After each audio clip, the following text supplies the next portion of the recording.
Hey guys, how you doing? It's me, Lauren.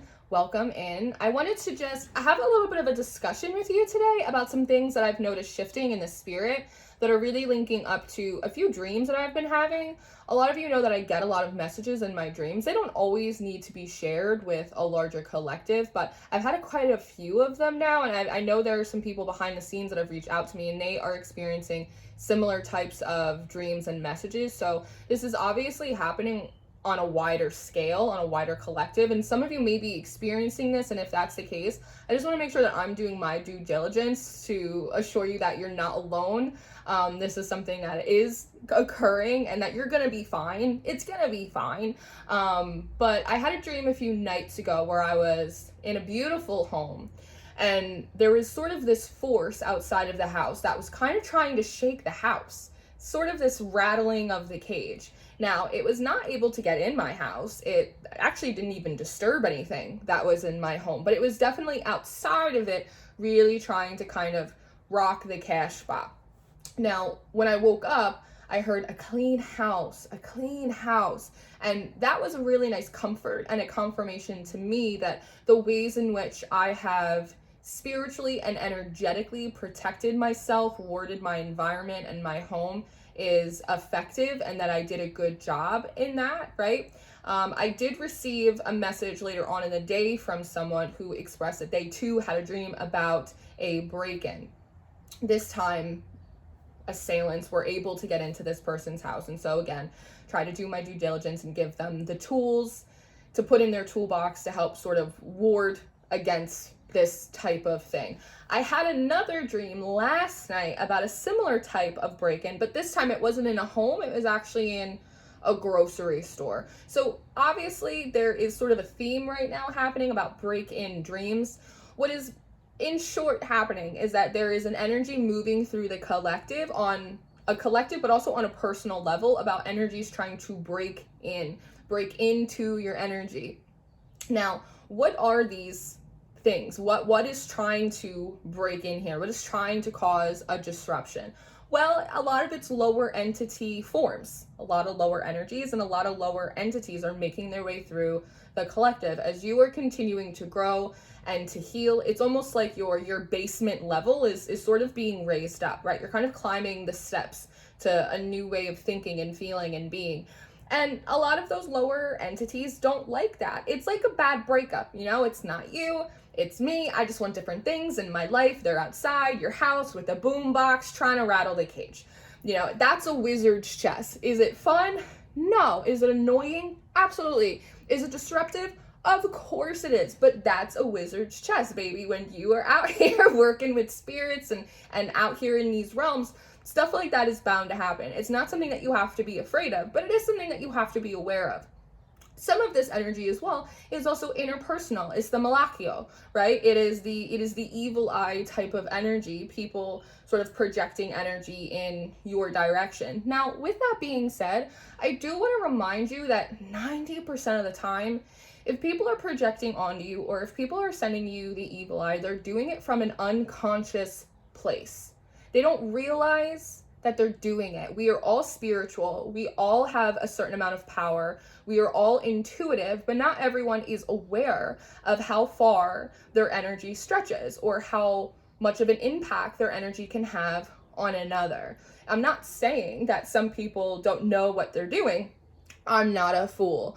But it's also important to remind you guys, because it is responsible and it is discerning, to remember that 9 times out of 10, these people don't know that they're sending negative energy your way. Maybe they're going through a hard time in their life and they see you having a little bit of an easier time. You don't know, right? We don't know what happens behind closed doors all of the time. So if that is the case, it is likely that a lot of these people are not intending to send you funky energy. It's very unconscious on their part, and to just hold a little bit of grace for that. Again, same way as we have to hold grace for ourselves sometimes when we can unintentionally get a little competitive or a little bit jealous, any of that.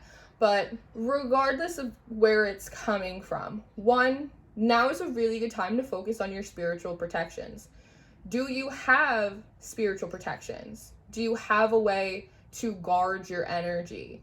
Do you have wards up? Are you using protective sigils? Like, what is your process for that?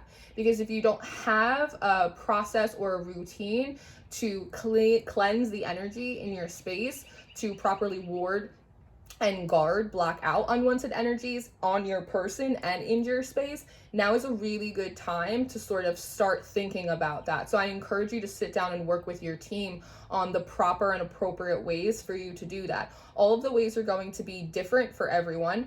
You have different ancestral cultures, you're different people. Some things are going to work for you that aren't going to work for other people. So this is a very personal process. In that same breath, I also encourage you to keep your personal protection routine or process as private as you possibly can, for obvious reasons.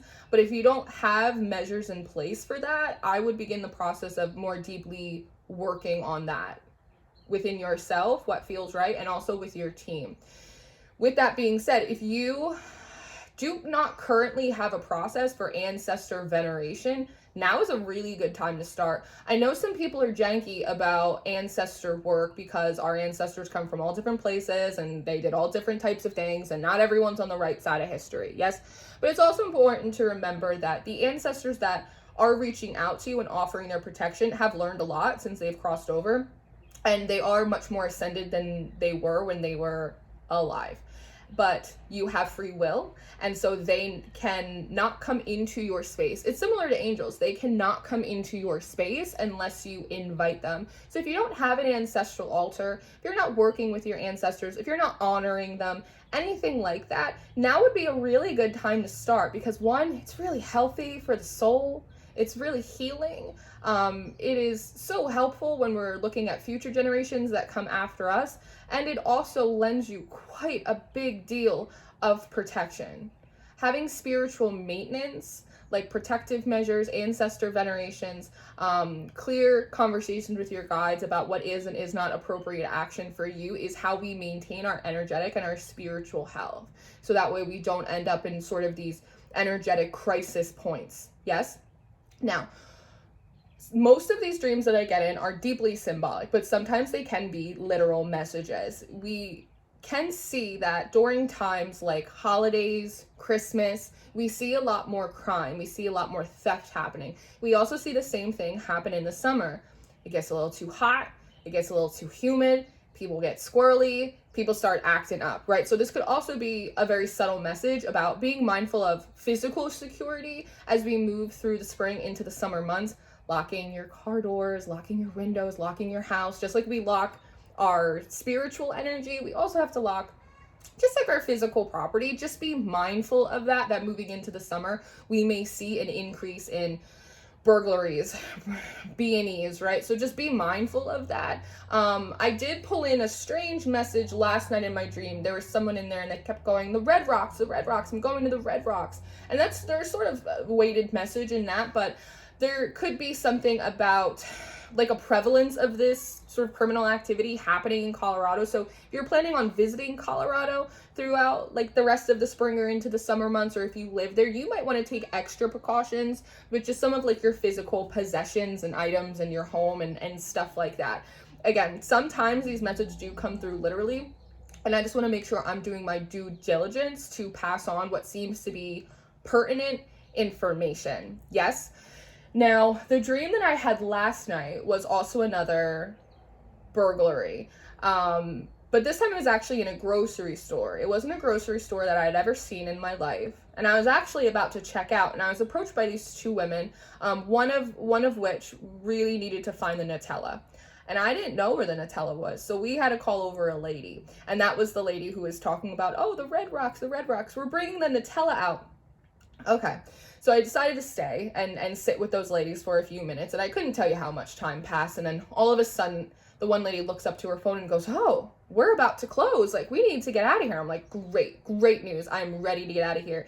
And then as we're gathering all of our stuff, I see two gentlemen sort of lurking between the aisles, making their way through the grocery store, and I pick up my bag, and I look at the Red Rocks lady, and I go, hey, just so you know, you're about to get robbed. She goes, what? I'm like, just so you know, you're about to get robbed. And we see the two characters sort of move through the grocery store, right? Good times in my in my sleep world, right? So one, there was this message in this about wrong place, wrong time. That one, had I not been in that grocery store, had I left that grocery store in my dream when I wanted and when I felt called to leave that grocery store, I would not have even been in the vicinity of any burglars, right? And obviously this is probably a message for me, but it's likely a message for you as well, to like really be trusting your gut right now. Like if there's something in you that says, I shouldn't go there, I shouldn't drink that, I shouldn't go to that place, I should just not do that.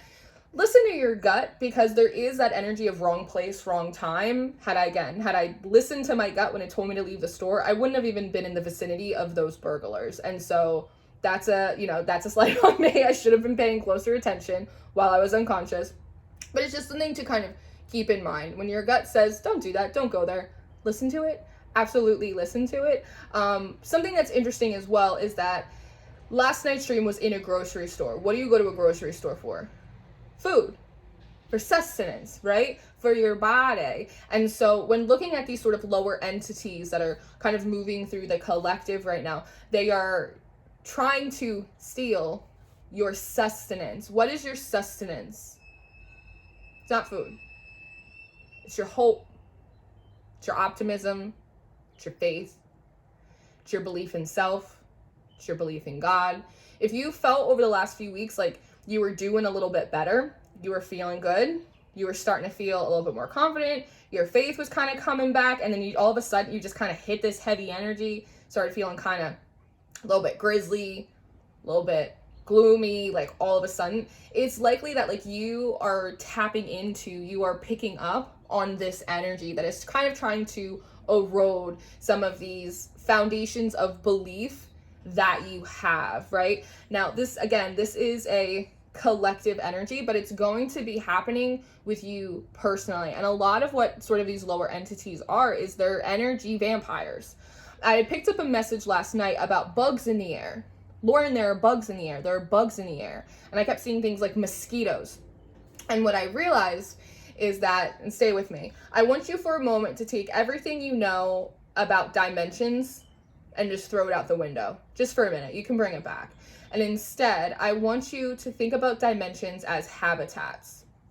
Now, when we see things happen on a collective, on a worldly scale, things like war, things like civil, political, social, economic disruption and discourse, what is happening to everyone at a collective level? There is a rise in fear. There is a rise in irritation. There is a rise in confusion. There is a rise of expressions of pain. There are rises of anger. Now, you know me, and you know that I don't think there is such a thing as a bad emotion, but you have to think about millions and millions and millions of people kind of sending out this energy of anger and fear and frustration and all of this, rightfully so.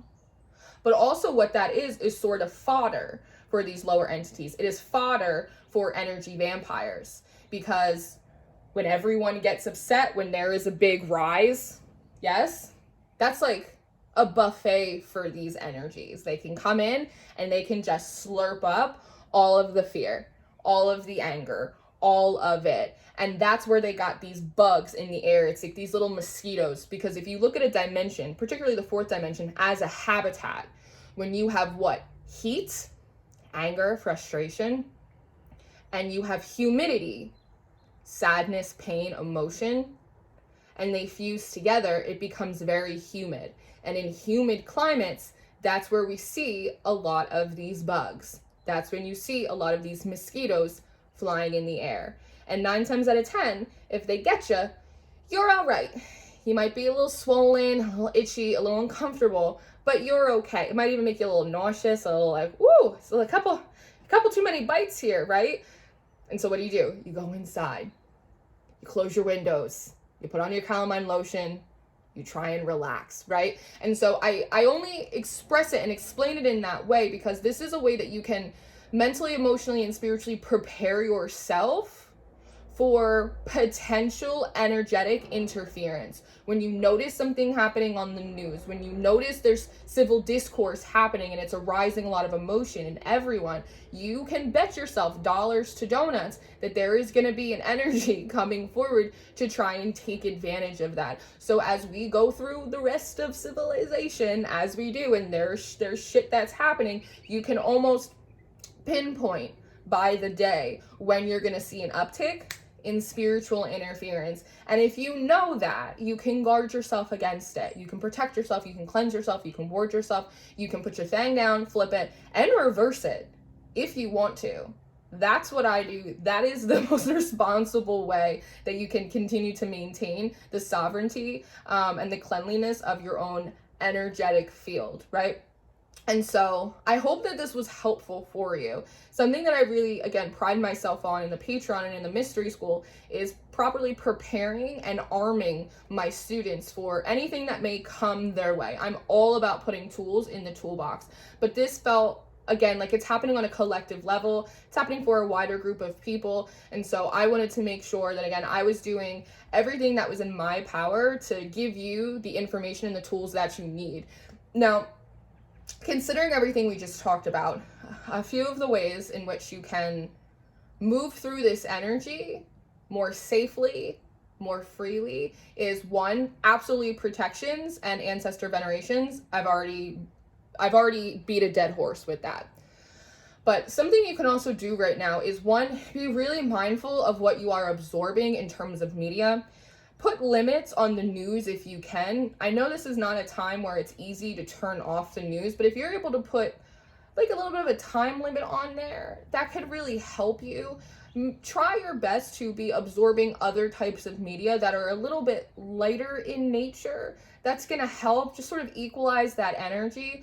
You might actually do well with a bit of like a media break. Set limits with how long you're on your phone or how long you're watching certain content right now. Now is a really good time to kind of go back to your books. Reading can be incredibly grounding. Spending time in nature, again, spend time communing with your ancestors, with your spirits, with God. Some positive like affirmations, again, things like I am safe, I am whole, I am sovereign. Stuff like that can be really helpful for you. Something that I found to be incredibly helpful for me is incorporating different types of morning and evening prayers. They've really been bringing me a lot of solace, and they've been helping me stay connected to God in a way that allows me to kind of keep my head above the fray. It doesn't matter necessarily which sacred book you use. You could even find a philosopher or a quote that really speaks to you right now. But I would find one that can kind of be your mantra for the next little bit of time, and sort of just repeat it to yourself a bit on a loop. I like to use things out of Proverbs. I like to use things out of Ecclesiastes. I love to use the book of Psalms. I found quite a few pieces in there that have been very helpful for me. And so anything like that, limiting your time with the news, making sure the other media that you're watching, it's not too dark or it's not too heavy. It's a little bit lighter in nature. Doing things that are a little bit more creative and allow you to express any sort of nervous or anxious energy that you have, whether it's through physical activity, whether it's through creativity, something tactile, right? Painting, weaving, playing your instruments, spending some time in nature, allowing yourself to recalibrate to that, having some kind of spiritual mantra, regardless of origin, that may serve you as well on top of whatever spiritual protective measures or routines that you use. Those are going to help. But just remember that it's just mosquitoes in the air. You're fine. Lock your doors, lock your windows, take normal, physical, realistic safety precautions. Summer's coming. It's all going to be all right. Just do your due diligence, and we will make our way through this energy very quickly. I promise you. So, this is what I have. I hope this was helpful. I love you so much. I have to go film a workshop for the Patreon right now, but I adore you. Let me know if you have any questions. I'll see you next time. Goodbye.